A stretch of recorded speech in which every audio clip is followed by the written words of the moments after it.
Boss, papamassage ako. Masakit kasi katawan ko sa kaka-gym eh. Kailangan ko siguro ng refreshing. Yung massage yung mawala yung sakit ng katawan ko. Ako bahala sa'yo. Tamang-tama, may bagong promo kami ngayon. Kaya avail mo na. Ganun ba? Sige, try ko yan. Baka maganda yan eh. Sige, simulan na natin ng bano. Taas mo yung paa, ha? Taas pa. Sige. Sige, taas pa.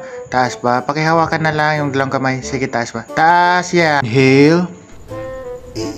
Ano yun, boss? Ba't pinaikot-ikot na? I-push ko lang ng konti. Up.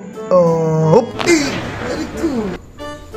Galit ko. Ano yan? Bakit ibalik na ata? O, last session na natin to, ha? Kunin ko lang yung mga aparatos ko. Sige, boss. Nangihina ako, boss eh. Sa ginawa nyo. Sige, ano ba yung aparatos mo? Ano ba yung boss? Dati ka bang karpentero? Bakit may ganyan? May chinsil pa. May martilyo pa. Kunting pukpuk lang. Huwag ka malikot. Ayan pa. Isa pa. 3 points.